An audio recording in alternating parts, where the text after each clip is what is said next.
towns are an interesting thing to me. They're interesting in this perspective when you think about it, it's government.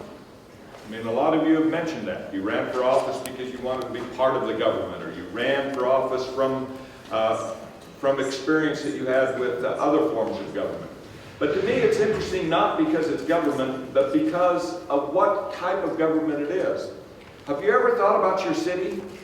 Why is it incorporated? Why do they call it a municipal corporation? What is it? Why does it exist at all?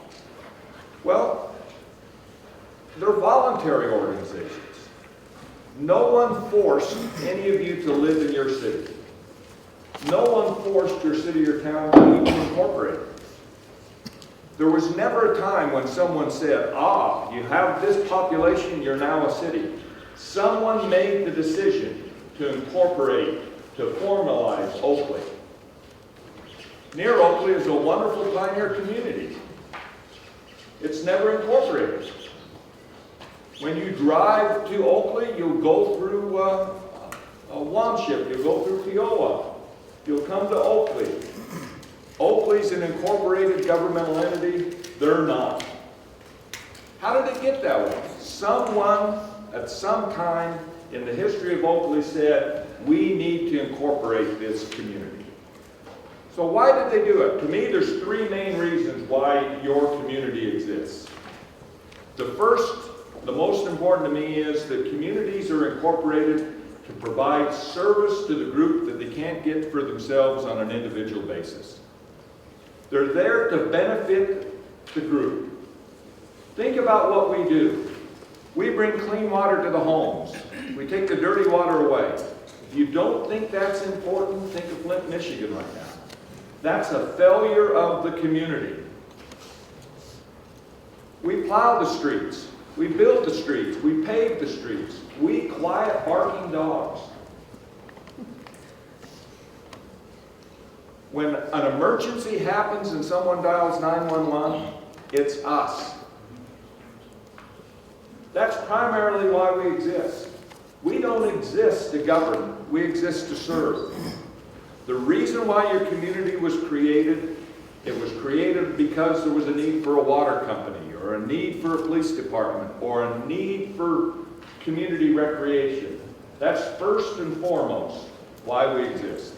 The second reason to me is equally as important. Communities are formed because there's a need to preserve and protect that sense of community. Everyone needs a place to be from and a place to go home to. Many of you mentioned that you ran because you wanted to keep your town the way you remembered it, the 5 generations that have lived there. We are the ones that build that community spirit. We protect and preserve the communities. Does anybody know where Crescent is? Crescent isn't anymore, is it? No. It's a graveyard. Crescent was a wonderful pioneer community at one time. Now it's a location in Sandy.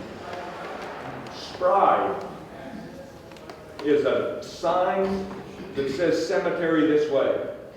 Why don't they exist? Because at some point in time, no one chose to incorporate it, to preserve and protect it. Many of your communities were incorporated. Harriman's here. Harriman existed from the time of the pioneers coming in. Harriman incorporated in the late 1980s. Why did they incorporate? They didn't want to be Riverton. They incorporated to protect, preserve the tradition of Harriman. The third reason communities exist is, to me, the least important. We're government. If someone's going to govern us, it wants us to be us.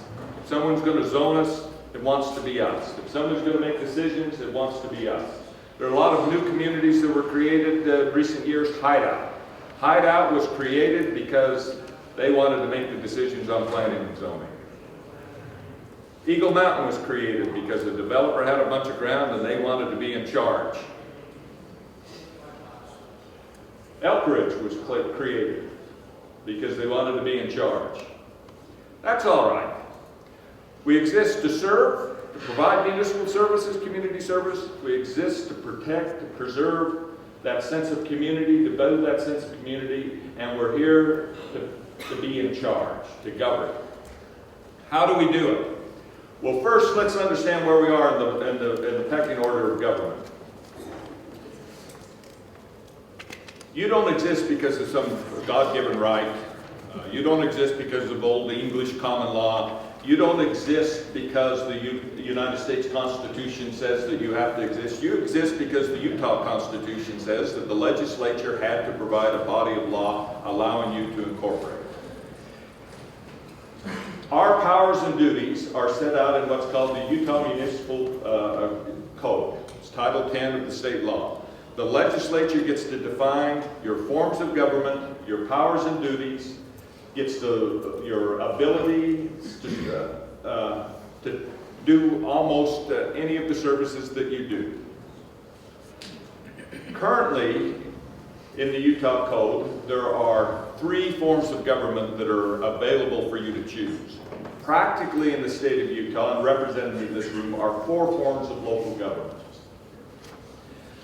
The 3 forms of government in the code are called the mayor-council form, the 6-member council form, and the 5-member council form. The 4th form of government that's represented here is what we call the city manager form of government.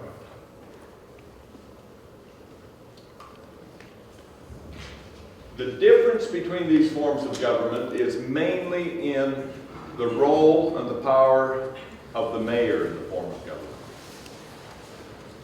The 5-member council form of government is a form that consists of a mayor and 4 council members. The town of Wallsburg is the 5-member council form of government. The city of Harriman is still the 5-member council form of government. The mayor in the 5-member council form of government chairs the council, is a full voting member of the council. The mayor as an individual is the chief administrative officer, the chief executive officer. The mayor has a list of powers and duties that's given to him. The 6-member council form of government is similar to the 5-member council form of government in almost every respect except for the number of council members. The 6-member council form of government, the mayor chairs the council, the mayor sits on the council, you have 5 council members. The mayor in that form of government, though, does not have a vote on every issue. The mayor votes when there's a tie vote of the council and on some very specialized issues dealing with administration. And those are whether hire and fire in a city manager and on changing the mayor's powers in the form of that the mayor may have. The mayor under the state statute is the chief administrative officer, the chief executive officer. The mayor in that form is also a member of the council, chairs the council. In the 5- and 6-member forms of government, there are not separation of powers. There are no branches of government. You have what the statutes and the case law call a governing body. It's government by committee. The mayor has an individual role, though. The mayor, as an individual, is the chief administrative officer under the state statute. Any questions about those 2 forms of government for your city? Any question from any of you whether or not you know whether you're in the 5 or the 6-member council form of government? Okay, now the mayor-council form of government is a form where you do have separation of powers. You have branches. You have an executive branch, you have a legislative branch. The council are the legislators. The mayor is the executive side. The mayor in that form of government does not sit as a member of the council. The mayor has a veto. Council members choose their own chair. That form of government is intended to mimic the state and federal system. You only have that form of, while every city, by the way, has a mayor, even some counties have mayors. Every city has a council. Not all, just because you have a mayor and council doesn't make you the mayor-council form of government. You only are a mayor-council form of government if at some point in time in your past the voters have put that on the ballot and chosen to be that form of government. Now in that form currently exists in Logan, Ogden, Salt Lake, South Salt Lake, Taylorsville, Murray, Sandy, Provo, Marriott, Slaterville. I don't think I missed any. If you're not in one of those cities, you're not in the mayor-council form of government. That's what we used to refer to as the strong mayor form, because the mayor in that form has a longer list of powers than the mayors in the 5- and 6-member council form of government. The other form of government that's represented here in this room is the city manager form of government. That form is intended to mimic the corporate system. The idea that government ought to be run like a business. In that form of government, the mayor is a ceremonial mayor only. The mayor chairs the council. The mayor is a full voting member of the council. The mayor represents the city in its kind of external affairs like the mayor's closer in that to what the secretary or the what do we call the guy in the House? Speaker of the House. It's a powerful person, but is a legislator and a ceremonial mayor only. That's the form that West Valley has. That's the form that West Jordan has. That's the form of government that Orem has. Bryan Head Town, Holiday City, Cottonwood Heights City. The only way you have that form of government is if at some time in your past you held an election and chose that form of government. Many of you have city managers. That doesn't make you the city manager form of government, any more than having a mayor makes you the mayor-council form of government. They're titles, they're similar positions, but they're different forms of government. In the city manager form of government, the council's like the board of directors of a corporation. They then choose the chief executive officer. You have a hired chief executive officer. The most powerful person on the executive side in West Valley City is the city manager. It's not the mayor. The same with West Jordan. It's not the mayor. They hire a city manager to run the day-to-day affairs of the city. Under the statute that created those, council members, mayor, can't interfere in the day-to-day affairs of the city. Those are the basic forms of government that are available. 5-member council form, 6-member council form, mayor council form, and the city manager form of government. If you want to change your current form of government, you can only do so by election. If you want to change to a city manager form of government, you can't. The legislature has said no more, but they've grandfathered in those that have. Any questions about that? Yes. So in our city, we have a mayor who is also our city manager. What city are you from? Grantsville. Okay, Grantsville. And so I was just curious, is that common? Her question is, in our city, our mayor also acts as the city manager, operates the city. Is that common? That is not common to call them the city manager, but what has happened is that sometime in the past in Grantsville, they've created a position of city manager. They no longer fill that position, and they have said the mayor is running the city. The mayor in your city is a 6-member form of government, mayor and council. The mayor is the chief executive officer under the state statute, and under your ordinances, you've just chosen not to fill the position of city manager, and I'll talk about that in a minute, about how that is, and the mayor is just running the day-to-day affairs. That's perfectly all right. It's not uncommon, but it's not very common either anymore.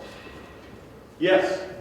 Why did the legislature do away, did you say they did away with the city manager form? With the city manager optional form, the question is, why did the legislature do away with the city manager optional form? I don't know exactly why every legislator voted that way, but what I was told by some who were in favor of doing that is that there's a strong feeling among some of them that the chief executive officer of your community ought to be in elected office. That's a thought. You know, maybe others, though, would like to say, well, you ought to be able to hire and fire the chief executive. Why wait for the next election? So we have the basic forms of government. The mayor council form, that city manager form, are very formal forms. of government. The legislature, when they created those, set out in detail the powers and duties of the mayor and the powers and duties of the city council. And the legislature and those two forms of government said, these will be those powers. And on the local level, you don't have the choice to change those, because the state statute sets them out. In South Salt Lake, the council can't change the powers of the mayor. They are what they are. In West Valley City, the council can't change the powers of that mayor. They aren't what they aren't. It doesn't matter how much the mayor of West Jordan wants to take on, he can't do it, because the statute says he's a ceremonial mayor only. In the 5- and 6-member council forms of government, the legislature has given you broad discretion on how you design your day-to-day administration, how you handle the powers of the mayor, how you handle the powers of the council, whether or not you have paid administrators, paid managers. Yes? You may have answered the question already with what you just said, but in the past, I guess the idea was that the city council would be more like a board, that the government would be run, local government, more like a business. So there would be the board, the city council, then the city manager running the day-to-day operations, responsible to the board. And the people would hire the board, of course, through elected process. So was the thought process or discussion in the legislature, perhaps in 2008 and since then, was it more to give more discretion to the city, or was there another thought process or discussion? No, Councilmember Garn asked about the purpose of why in that. And he references 2008. And 2008 is the last time the legislature rewrote the forms of government sections of the municipal code. The thought process is in 2008, and it's an excellent question you asked because it leads into what I was going to say next. The thought process is in 2008 was to resolve conflicts between mayors and councils in the 5- and 6-member council form of government. There was nothing more than that generated it. It wasn't to enlarge or to diminish, it was to resolve a fight because there were some mayors coming to him and saying, you've got to do something about this, and council members coming to him and saying, leave it alone. So let me tell you how that happened. 5- and 6-member council forms of government, the main question, the main source of fight, the main dispute has always been who runs the day-to-day affairs? Who's in charge here? Who gets to decide which pothole gets filled and which doesn't? Who gets to decide who we hire and who we fire and who doesn't? Is it the mayor? Is it the council? Is it an individual council member? That's been a source of dispute because there's a wide variety between cities and towns in the 5- and 6-member council forms of government. We have 246 or 247 cities and towns in the state of Utah. Most of them are very small. Many of you are thinking, wait a minute. If my mayor is the chief executive officer who runs the day-to-day affairs, what if my mayor doesn't want to do that? What if my mayor doesn't have time to do that? What if my mayor is too dumb to do that? What if my mayor won't do that? How then do we run the day-to-day affairs? Well, the legislature has always provided a system by which the council in the 5- and 6-member council form of government could pass an ordinance and delegate some or all of the mayor's administrative and executive powers to a paid professional like a city administrator or a city manager. And that historically was the way that cities would resolve these disputes between mayors and councils about who's in charge or who's running the city. A council would say, Mayor, if you're not doing it the way we want you to do it, we're going to fund the position of city manager, we're going to pass an ordinance, and we're going to hire somebody who'll do it the way we want to do it.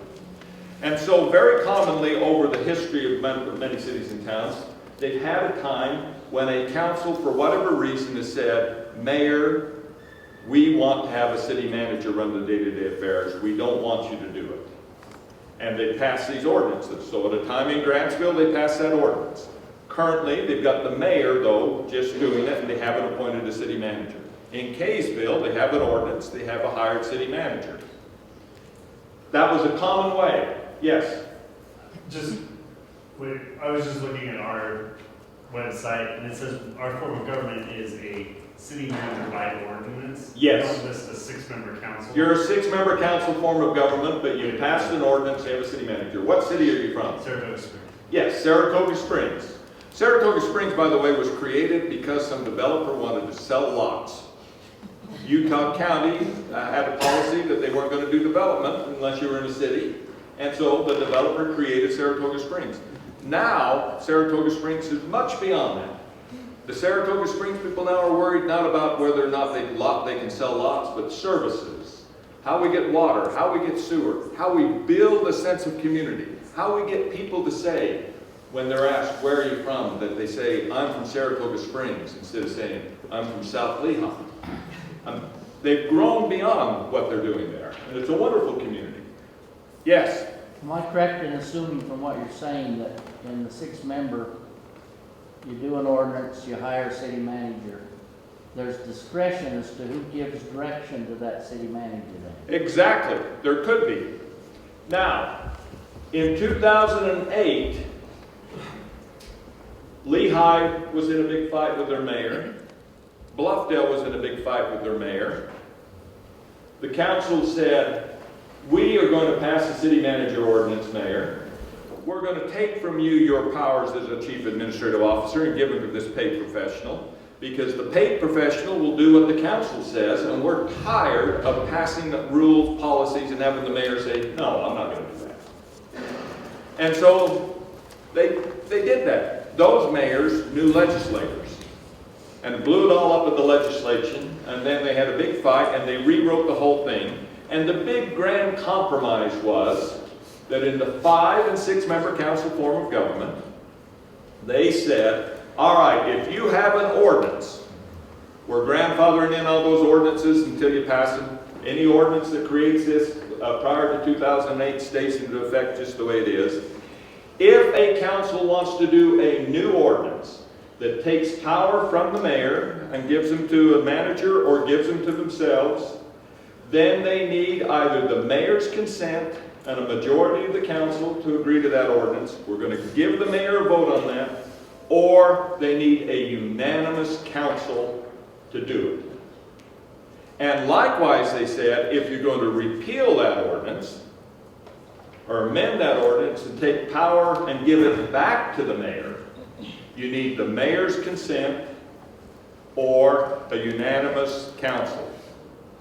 That was the big compromise. The idea was if the mayor had at least one friend on the council, you could no longer just take away his powers or her powers and give them to a city manager. If the mayor was cooperating and wanted to do it, then you could do it. Now there are other ways to set up, yes? All right, And what city are you from again? Heber City. Heber City. If the mayor, even though the mayor has to give consent, there would need to be a majority of the council as well, right? Yes, Not unanimous, but a majority. The mayor gets a vote in effect. Right. It's an effective veto. Yes?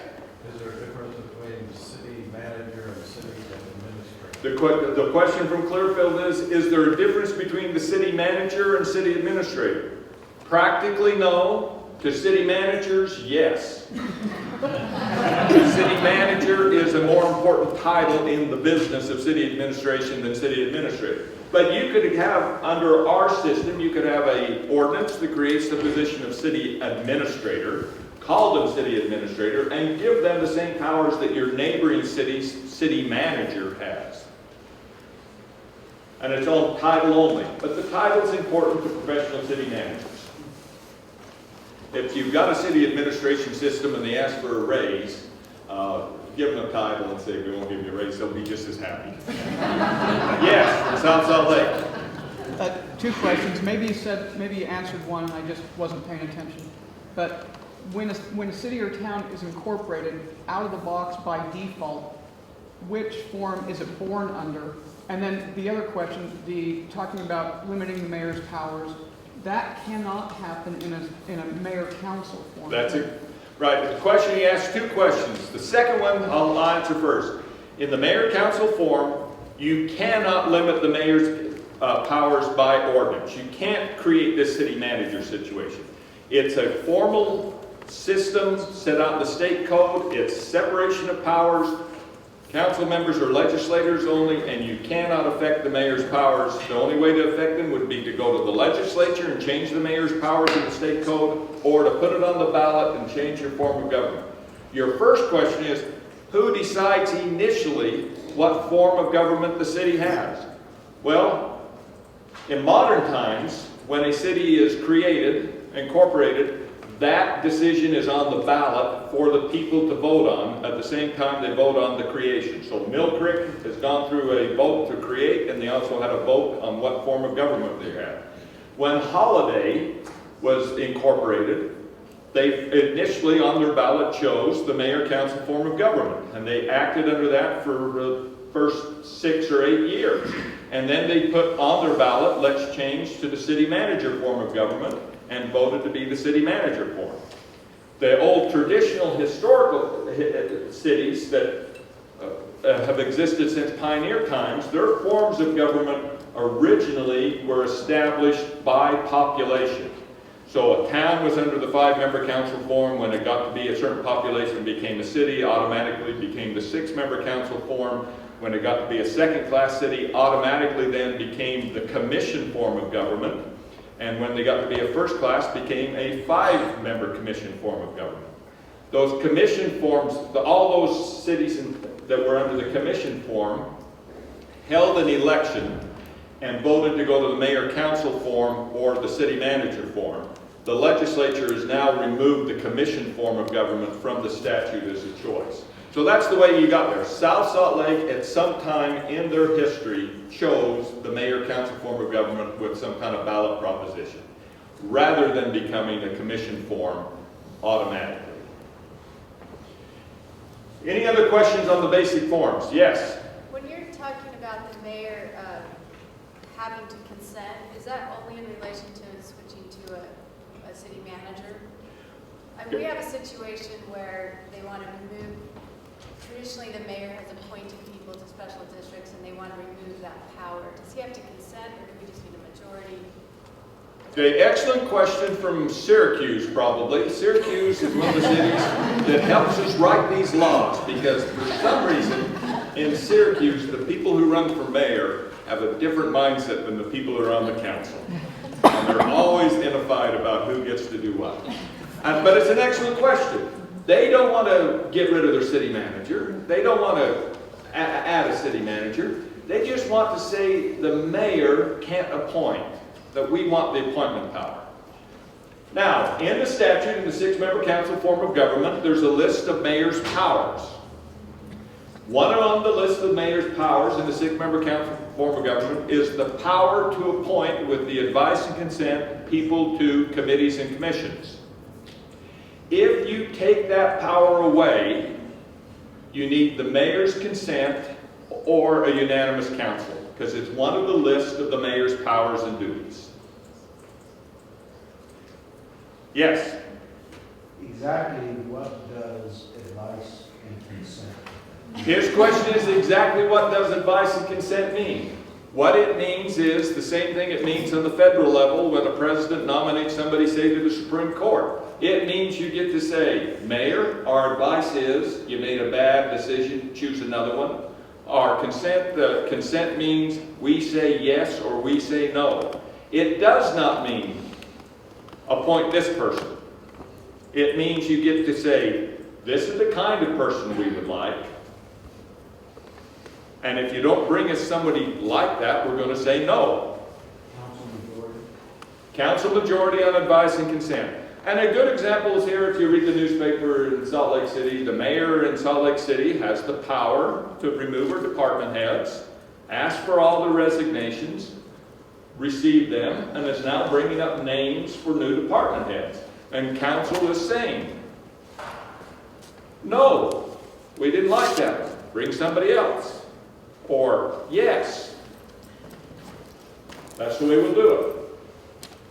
Now, in cities and towns where the mayor and council are getting along, and they don't have enough money, say, to hire a paid professional to get a city administrator or city manager. In the Walsburgs, the Stocktons, the Uintas of the world, how then do they run the city? Well, they run it this way. Most often the mayor says, I'm taking the option the legislature gives me, and I'm assigning you council members departments to help me run. The mayor has the power to do that with the advice and consent of the council. So in most of the smaller cities in town, they've divided themselves up into departments, and the mayor has appointed people to do it. So in Oakley, Tiny here, who by the way, I'm sure Tiny's not his first name. I'm sure it's got to be a nickname, because just look, as long as I've known Tiny, he's never been Tiny. But Tiny has been given a department by the mayor. What is it? What do you have? Which ones? Uh-huh. Roads? He's over the roads department. Rodeo? He's in charge of the rodeo. By the way, the rodeo in Oakley is the biggest money maker in town. It's the most important position in town. When you're given the rodeo in Oakley, it means that you're either the most trusted person in town or the one with the most time on his hands. But that's a delegation from the mayor with the advice and consent of the council and accepted by the council members. It's a very common way of doing it. The mayor does not have to do that. The mayor could be forced into doing that, but only with a unanimous council. So any questions about that day-to-day administration? Larger? Yes? Are the rules different if you're dealing with special district appointments? No. The special districts are separate governmental entities. They will have their own rules on appointments, but if it's not covered by the special district rules, if it is a city appointment, the statute says the mayor will appoint the members of boards and commissions of the city. So I don't know how you as a council member in Syracuse, if your mayor's not cooperating, get to say, we get to make that decision. You get to say yes and no. I agree. If you want to be mayor, run for mayor. Don't try to be mayor from a council seat. If you're not the mayor, this is my advice to mayors. You were elected mayor, not God. My advice to council members was you were elected council, not mayor. My advice to staff is you weren't elected to anything at all. If you remember that, the administration gets easy.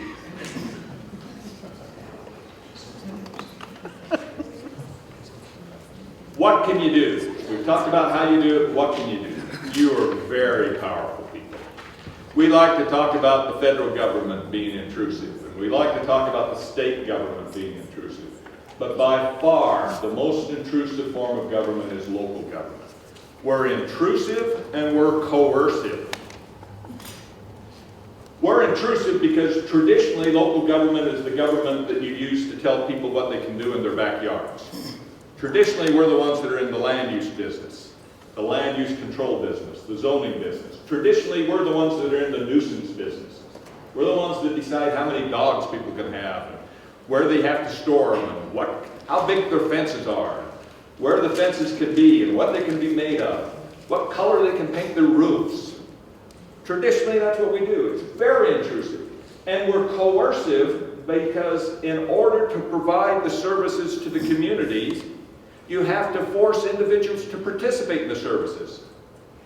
When they run that sewer line past your house, we can't make it work. If you say to somebody, you want to hook up? We have to say, you must hook up.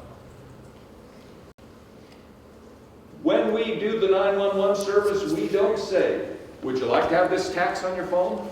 We say, you must pay for this service. We don't care if you never plan on calling the police. You're going to help pay for the police. We don't care if you don't want the fire department to come if your house gets on fire. You're going to help pay for the fire department. We're intrusive and we're coercive. That's the nature of it. If you can't do that personally, you're not cut out for local government. because that's what you're going to spend your time doing. There's a lot of people who run for positions because they hate government. If you're going to do that, run for the state position. If you run for a local government because you hate government, you're just going to be miserable, because all you're going to be spending your time doing is worrying about property tax and water rates and how we dig up a road and where we build a new road and what somebody's zoning is going to be. You're going to be making those kind of decisions. The way we make those decisions is from meetings of the council. The council is the policy-making body. The quorum for your council in a 5-member form of government is 3 council members. The mayor counts towards the quorum. The mayor is a full voting member. In the 6-member council form of government, your quorum is 3 council members. The mayor doesn't count towards the quorum. If you have a 7-member council with the mayor council, then your quorum is 4 council members. The council sets the policy and makes the laws in the city. The mayor's office or the manager or administrator is charged with carrying out those policies. Mayors are not policy makers. Councils are policy makers.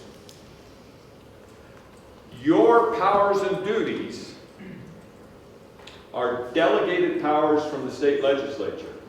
Our state legislature has been very generous to us in many areas. We have broad grant of powers in the land use, planning, and zoning kind of things that are then limited within specific areas.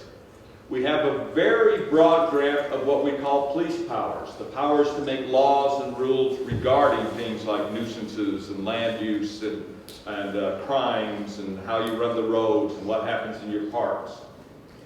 And then those powers, we have a list of specific powers the legislature has given us.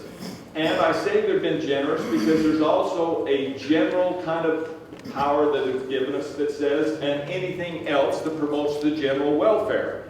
And our courts have interpreted that to say that if the legislature has not specifically said you can't do it, or they haven't preempted the field by doing it, the state or feds haven't preempted the field by taking over that whole area as a state or federal thing, then you can do it.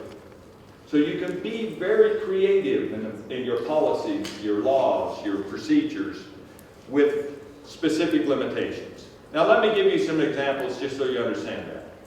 When I first started in this business, the city could adopt its own building code. Most people adopted the Uniform Building Code that was by a group, a national group, and a lot of people had the Uniform Building Code. Some cities said, like Park City, I remember, and others said, the Uniform Building Code doesn't work for us. We're going to adopt a different building code. And they had the power to do that. Contractors went to the legislature and said, this is too hard for us. We can't learn a different building code every time we go into a new city. We can't draw plans that are different for Riverton than they are for Draper. And so they went to the legislature, and the legislature said, all right, no more different building codes. So the state law now says, you will have this building code. It's the International Building Code. And the state legislature now is lobbied directly by builders and architects and cities that say, make this change to the building code, add that change. And they put in a system for localized, special kind of things if you're the park cities of the world and can prove that you need a separate. But once we had the power to choose any building code, now we have just common building code. And the rationale was, we need a statewide system. But before that, it was up to you. Yes? Do building codes grandfather? No. State legislature passes the building code and they look at it every so often. So that's an example of how the power's done. We have a delegated power, we have a limitation on that, and sometimes they take it away. So fireworks, the state has limited us on how we control fireworks. Laws dealing with sale of tobacco. The state says, This is the law you'll have because the retailers said we can't deal with various laws. But many other areas they haven't touched. You can be as creative as you want. When the legislature steps in, though, your power then is limited. It's delegated power. Any questions basically about that? I Yes. just have a point of clarification. You have a quorum if you're a 6-member with 3 people, and even if the mayor isn't there, you have a quorum. If you have a 6-member council forum, the question is, what is your quorum? 3 people is a quorum, 3 council members. Even if the mayor's not there, you have a quorum. But if the mayor's there and 2 council members, you do not have a quorum. If the mayor's not present, the quorum, the council, chooses a mayor pro tem to chair the meeting. Yes? I have a question. So it sounds like the 6-member council limits the powers of the mayor the most out of all of the forms of government. No. No. Mayor-council forum limits them the most. Okay, thank you. So with the 6-member form of government, thanks for correcting me on that. Do the council members have more power than the mayor? No. Okay. So Okay. I'm a little bit confused because we get the vote, he doesn't get the vote. 6-member council forum, the mayor sits as a member of the council, chairs the council as a vote in the case of a tie. 6-member council form of government, the default that the legislature gives you is the mayor is the chief executive officer to whom all employees report. The mayor is charged with carrying out the policies. The mayor has the power of appointment. The mayor can let people out of jail who are in jail for violation of city ordinances. The mayor can call out a posse. There's a list of mayor's powers. One of those lists is he's the chair of the council and he has a vote, but he is the chief or she's the chief executive officer. Now the council in the 6-member council form of government could have in the past or could in the future, if they have unanimity, take from that mayor some of those powers and give them to a manager or give them to themselves. But if they haven't done that, the mayor is a very powerful person. If they have done that, the mayor may be more like the city manager form mayor and less like the mayor-council form. In your 5- and 6-member council forms of government, you can design it however you want almost, from one extreme to the other. The extremes are, the least powerful mayors are the mayors of West Valley City Forum, the city manager forum.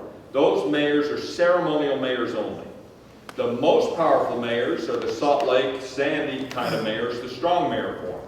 In between those 2 extremes are the 5- and 6-member council forum mayors, and where they fall on those spectrums depend on your own local ordinances. So what city are you from? Draper. The Draper mayor has a list, the manager has a list of powers that are from the delegated from that mayor on what they can do. And somewhere in that spectrum is your mayor. Now I can tell you that he's closer, if I remember your ordinances, to the West Valley mayor than he is to the Sandy mayor in powers. But that's your choice. But council members in Draper are legislators only. They're just like council members in Salt Lake. They're not more powerful than that. Yes? In the 6-member council, is it true that the mayor sets the agenda for the council meeting? Excellent question. His question was, does the mayor set the agenda for the council meetings? Maybe is the answer. The mayor is the chair of the council. You are required by state law to adopt rules of parliamentary procedure for your council. Among those rules can be how the agenda is set. In the absence of rules, the chair controls the agenda. It's the power of the chair. So you could have a rule that said, this is the way we put things on the agenda, and the mayors would have to follow that rule. If you don't have a rule, the mayor is going to set the agenda and decide how it goes on. Now, council members have the ability to call special meetings and set their own agendas. Any 2 council members in a 5- and 6-member council forum and in the other forums can call a meeting and create an agenda if the mayor doesn't put something that you like on an agenda, even if you didn't have a rule. So practically, the mayor controls it, and if the mayor won't do it, and you have one friend on the council who wants to do something, set up your own meeting and see who shows up. If only you two show up, you know, you wasted your time. All right, how do you exercise this power? Yes. I just had a question. Can you give us some examples of areas where the legislature has not already legislated? Where they haven't? Sure, I can give you some examples. Dog licensing. You can decide whether you license dogs or don't license dogs. You can be a free roaming city like Park City used to be. Do we still let dogs roam free in Park City? No. Or did you pass the leash law? Finally passed the leash law? But then you have to enforce it. You can do that. Nuisances. But, you know, you can decide whether or not that you can have 2 old refrigerators left in the front yard or only 1. You know, very common things. The land use sorts of things. Completely up to you. There are still communities in the state who have chosen not to zone. Now, small Kingston, you know, I think was the last one I saw. For years, Boulder didn't have a zoning ordinance. Circleville didn't have a zoning ordinance. Now, I think they're disappearing now. But those are choices that you make. You know, lots of areas where they have not stepped in. The high-profile ones, though, you'll find that you're limited on.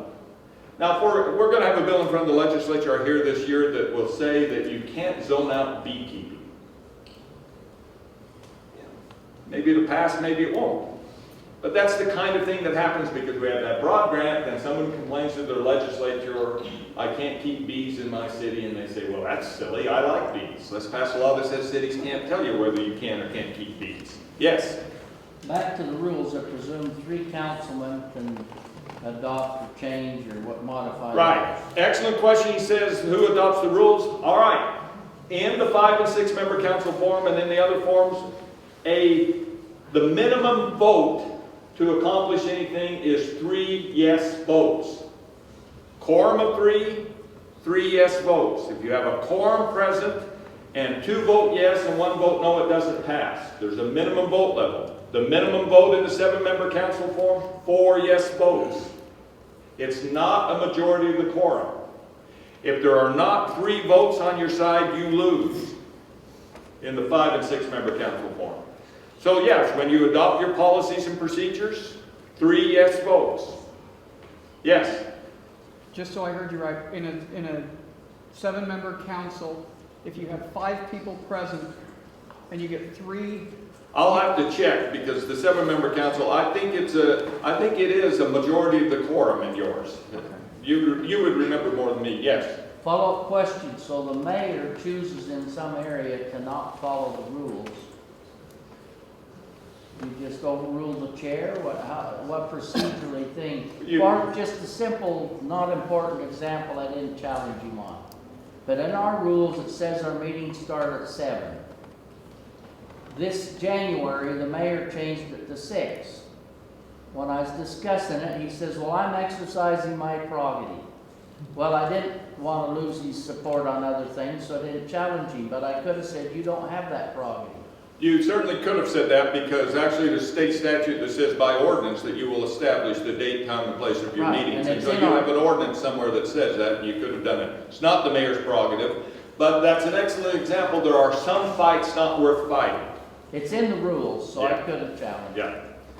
Yes? What kind of clout does this league have with the legislature protecting the cities and towns? What kind of clout does the league have with the legislature in protecting the cities and towns? It depends on what issue and what year. Ken and Cameron can talk about that when they're going to talk about it. But yes.